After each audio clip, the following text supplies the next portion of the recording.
සුබ දවසක් වේවා පුතේ. තෙරුවන් සරණයි. පෙනිපෙනීම තියෙන යහපතට පයින් ගහන්න එපා කියලා මං ඉල්ලනවා. පෙනිපෙනීම තියෙනවා යහපතක්. අපේ ජීවිතේ අපේ ඇස් ඉදිරිපිටම අපිට යහපතක් තියෙනවා. අයහපත කියන එක ගිහින් ඉවරයි. ඒතර ඇයි අපි වෙනස් විය යුත්තේ? ඇයි අපි වෙනස් වෙන්න ඕනේ? ජීවිතේට වටිනාකමක් දෙන හැම මිනිසයාම වෙනස් විය යුතුමයි. ජීවිතයේ අභියෝග තරණය කරන හැම මිනිසයාම ආලෝකයක් දැකිය යුතුමයි. ජීවිතය පරාද වෙනවා පරාජය වෙනවා කී දැකත් ආලෝකය අල්ලන්න දඟලන්නම උත්සාහ ගන්න ඕනේ. මේක වටිනාම කාලයක් සහ වටිනාම දේශනයක් සහ මේක වටිනාම දේශයක්. කාලය දීපය දේශය කුලය මව පස්මහා බැලුම් බැලුවා නේද? කාලයත් බැලුවා දේශයත් බැලුවා දීපයත් බැලුවා කුලයත් බැලුවා මවත් බැලුවා. එතකොට මේක බුදුහාමුදුරු කෙනෙක් ඉපදෙන කාලෙට බුද්ධ ශාසනයක් බැබලෙන කාලෙට විතරද මේක අවශ්‍ය වෙන්නේ. අපි බුදුහාමුදුරුවෝ වගේ නොවුනත් අඩු ගානේ අපිට දෙවි කෙනෙක් වගේ හරි ජීවත් වෙන්න පුළුවන් නම් උසස් මනසකින් යුතුව අපි සාමාන්‍යයෙන් අපේ සිදුහත් කුමාරයා මනුලොවට එන්න කලින් හිටියේ දිව්‍ය තලයක නේද? දිව්‍ය ආත්මික හිටියේ දෙවි කෙනෙක් කියලා. එතකොට බුදු වෙන්න බැරි නම් අඩු ගානේ මනුස්ස කයක් තියාගත්තත් දිව්‍ය තලයක ඉන්නවා වගේ දිව්‍ය හදවතක් තියාගන්න බැරි මිනිස්සු ඉන්නවා නේද? බලල්ලොන්ට වැඩිය තිරිසනුන්ට වැඩිය අඩු සහිත ආත්ම විශ්වාසයක් නැති කිසිම ගුණ වගාවක් නැති ගුණමකු මිනිස්සු සමාජයේ ඉන්නවා. ඒගොල්ලෝ තමයි මේ විශ්වය විසින් බැහැර කරන්නේ. බැහැර විය යුත්තේ. බැහැර කරනවා ඒගොල්ලෝ.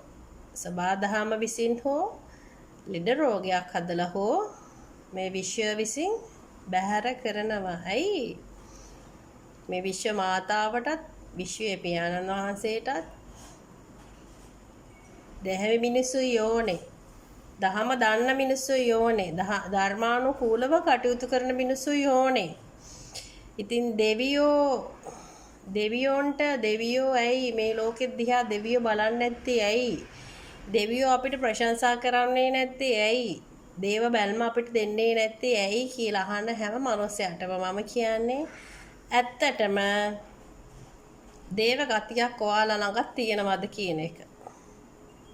දේව ගතියක් තියෙන හැම කෙනෙක්ටම දෙවියෝ පිහිට වෙනවා. දේව ගතියක් නැති කිසිම කෙනෙක්ට දෙවියෝ පිහිට වෙන්නේ නැහැ. ඒක තමයි ඇත්ත කතාව. තාම මිනිස්සු කියන කොටස තාම ඉන්නේ ලොකු අනාගතයක් මවාගෙන. තමන් මේ ඉන්න වර්තමානෙත් අමතක කරලා ලොකු අනාගතයක සැලසුම් හොය ජීවත් වෙන මනුස්සයාට ඇත්තටම මේ ඉන්න මේ මොහොතත් නැති වෙලා තියෙනවා. අපරිමාණ දුක් විඳිනවා. ශාරීරික මානසික අපරිමාණ දුක් විඳිනවා. ඇයි මේ මොහොතේ නෙමෙයි ඉන්නේ මිනිස්සු. දැන් බලන්න මේ ජනගඟ මේ වතුර කඳ මේ මඩ චොහුරු වලට මොනවද ගියේ? වටිනා කියලා අල්ලගත්ත යාන වාහන, වටිනා කියලා අල්ලගත්ත ගෙවල් දොරවල්, වතු පිටි, මිනිස් ජීවිත හැමදේම ගියා. හැමදේම ගියා. වටිනවා කියලා නේද? අපි වටිනවා කියන කිසිම දෙයක් බලන් යනකොට නෑ. වතුරට ඒවා අදාළ නෑ. සබාදහමට මේවා අදාළ නෑ. විනාශ වෙනකොට මේවා අදාළ නෑ. ගස් කපනකොට ගස්වල අඬන සද්දේ කාටවත් ඇහුණාද? මහා විශාල රූස්ස ගස් කපනකොට ඇහුණාද සද්දේ? අඬනවා සද්දේ නෑ නේද? ගස්වල හදපු කුරුළු කූඩු කඩන් වැටෙනකොට කවුද කතා කරේ? කවුරුත් කතා කරාද? නෑ නේද? මෙච්චර අලි හරක් මැරෙනවා ගහගෙන ගිහිලා බල්ල පූස සත්තු විශාල පිරිසක් මැරෙනවා. කතා කරාද? නෑ නේද? ඒතර මේ නිහඬව දෙන දේ කාටවත් ඇහෙන්නේ නෑ. මේ නිහඬව දෙන දේ කාටවත් ඇහෙන්නේ නෑ මේ විලාපය. නිහඬයි කියන්නේ විලාපයක්ම තමයි. ශබ්දයි කියන්නේ තරංගයක් විතරයි. එතකොට අපේ ජන සමාජයේ කොටස් තුනකට බෙදුවොතින් එක කොටසක් බුද්ධ ශක්තිය, එක කොටසක් දේව ශක්තිය, එක කොටසක් මනුස්ස ශක්තිය. බුද්ධ ශක්තිය, දේව ශක්තිය, මනුස්ස ශක්තිය. මනුස්ස ශක්තියෙන් කරන ඒවාද හරි, බුද්ධ ශක්තියෙන් කරන ඒවාද හරි, දේව ශක්තියෙන් කරන ඒවාද හරි. මේ ඔක්කොම ඇදහිලි ගන්නට දාන්න පුළුවන්ද? මේ ඔක්කොම ඇදහිලිද? භක්තිය, අභක්තිය නේද? ඉතින් මිනිස්සු නහම මිනිසුගේ පංචස්කන්ධය අරගෙන යන්න, මිනිසුගේ මේ බරට බරේ තියෙන පංචස්කන්ධය අරගෙන දුවන්න තැනක් හොයනවා. හැංගෙන්න තැනක් හොයනවා. ජීවිතේ බේර ගන්න තැනක් හොයා ගන්නවා. මනස දුව ඇවිදිනවා එහෙට මෙහෙට. තමන්ගේ ජීවිතය විනාශ වෙයි. මේ ජීවිතේ බේර ගන්න ඕනේ, මේ උස්ම ටික බේර ගන්න ඕනේ කියලා මිනිස්සු දුව ඇවිදිනවා හැම තැනම. පීඩාවට ලක් වෙච්ච මිනිස්සු දුව ඇවිදිනවා. එතන මේ සබාදහමේ නියමාකාරයෙන් මේ මිනිසුන්ට පණිවිඩයක් දුන්නේ නැත්තේ ඇයි? මේවා හිතට කතා කරේ නැත්තේ ඇයි? මෙහෙම විනාශයක් මිනිසුන්ට විනාශයක පෙරනිමිති මිනිසු දැක්කේ නැත්තේ ඇයි? ගඟක් මූදක් ආශ්‍රිතව ඉන්න මිනිස්සුන්ට භයංකාර බවක් දැනුන්නේ නැත්තේ ඇයි? ගඟක් පිටාර ගලයි කියලා දැනුන්නේ නැත්තේ ඇයි? ගස් පෙරලෙයි කියලා හිතුවේ නැත්තේ ඇයි? නායයයි කියලා හිතුනේ නැත්තේ ඇයි? කඳු කඩන් වැටෙයි කියලා හිතුනේ නැත්තේ ඇයි? මිනිස්සු ඉන්නේ මොන සිතුවිල්ලෙන්ද? මිනිස්සු ඉන්නේ තව කෙනෙක් පරදවා යන ජීවිත ගමනක යන්න. තව කෙනෙක් පරාද කරගෙන යන්න බලන්නේ. දැන් අර නුවර පැත්තේ දේවාලයක ගිහිල්ලා දේවාලෙ ගෙදරට ගිහිල්ලා කොළඹ පැත්තෙන් වාහනයක් ඒ මිනිස්සුත් ඔක්කොම ඉවරයි නේද? අපේ රටේ තියෙන්නේ මුකුත්ම නෙමෙයි. අපේ රටේ තියෙන්නේ තරංගයක්. අධ්‍යාත්මික පැත්ත අඩුයි. ඒවා ලැජ්ජයි. අධ්‍යාත්මික පැත්ත කියන එක තේරුමක් නැහැ. සල්ලි වලට විතරයි මිනිස්සු හැරලා තියෙන්නේ. මනුස්සකම් ගුණධර්ම අතින් ගොඩාක් පිරිහිලා තියෙන්නේ. තව කෙනෙක්ගේ ගින්දරක් පේන්නේ නැහැ. තව කෙනෙක් ලෙඩ රෝගයක් දැනෙන්නේ නැහැ. තව කෙනෙක්ගේ වේදනාවක් දැනෙන්නේ නැහැ. මිනිස්සු අඩුපාඩු සහිතයි. එතකොට යාට මිනිස්සෙක්ගේ හැඟීමක් නැහැ කියලා තමයි කියන්න වෙන්නේ.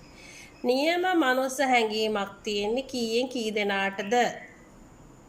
නියම දේව භක්තිකෙක් කියන්න පුළුවන් කීයෙන් කී දෙනාටද? නියම බුදුදහම අනුගමනය කරනවා බුදුදහම අනුව ජීවත් වෙනවා කියන්න පුළුවන් කීයෙන් කී දෙනාටද? පුතේ අපිට මේ සබාදහම නියම පාඩම් ටිකක් උගන්වලා තියෙනවා. ඔන්න තමන් හම්බ කරගත්තා නම් තමන් උපයා සපයා ගත්තා නම් කීයක් හරි අන්න මිනිස්සු වෙනුවෙන් උදව් කරන සතා සිව්පා වෙනුවෙන් උදව් කරන්න නියම අවස්ථාවක් මේක අපිට. මම ඊයේත් කිව්වා ජීවිතයක් කඩා වැටෙනකොට තව ජීවිතයක් පල්ලෙහාට වැටෙනකොට වචනකින් හරි උදව් කරලා ශක්තිමත් කරගන්න උදව් කරන්න. මේක අටලෝ දහම කොයි වෙලාවෙ අපිටත් මේක කැරකිලා ඉලා අපි දන්නේ නැහැ පුතේ. ඉතින් සබ්බ පාපස් අකරණං කුසලස්ස උපසම්පදා නේද? කුසල් වර්ධනය කරන්න පුරුදු වෙන්න. කුසල් තමයි අපිට ඕනේ.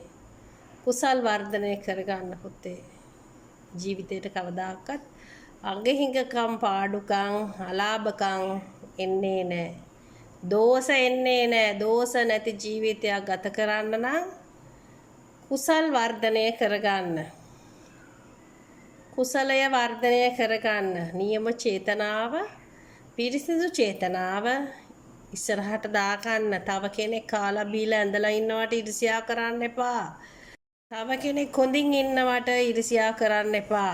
තව කෙනෙක් ලස්සනට ඉන්නවට ඉරිසියා කරන්න එපා. තව කෙනෙක් සල්ලි භාගේ අත ගන්නවට ඉරිසියා කරන්න එපා. සතුටු වෙන්න. සතුටු වෙන්න. සතුටු වෙන්න. තව කෙනෙක් හොඳට ඉන්නවට සතුටු වෙන්න. කාලා ඇඳලා සන්තෝෂෙන් ඉන්නවට සතුටු වෙන්න. ඒක තමයි විශ්ව දහම කියන්නේ. අඩුපාඩු සහිත නම් ඒ මනුස්සයාට උදව් කරන්න පුරුදු වෙන්න. ඒ උදව් කරන කෙනාට තවත් එක්කෙනෙක් එකතු වෙලා උදව් කරන්න. මේක තමයි අපේ රටේ නැත්තේ. අපේ රටේ ලෝභ සංස්කෘතියක් තියෙන්නේ. අපේ රටේ තියෙන ලෝභ සංස්කෘතියක්. කොච්චර අටලෝ දහම ගැන කතා කරත් කොච්චර අපේ සංස්කෘතිය ගැන කතා කරත් දෙන කාලෙට දෙන්න බැරි නම් වැඩක් නෑ පුතේ. දෙන කාලෙට දෙන්න බැරි නම් ඒ දෙන ඒවෙන් ඇති වැඩක් නෑ. එහෙනම් පුතේ අපි තවත් දවසක හම්බෙමු. මේ වගේ වටිනාම කතාවක් අපි කතා කරමු. ජීවිතේ ගොඩ දාගමු. පරාද වෙච්ච අය උසස් අය කරමු. එහෙනම් පුතේ දවසට සුබ වේවා යහපත වේවා. තෙරුවන් සරණයි.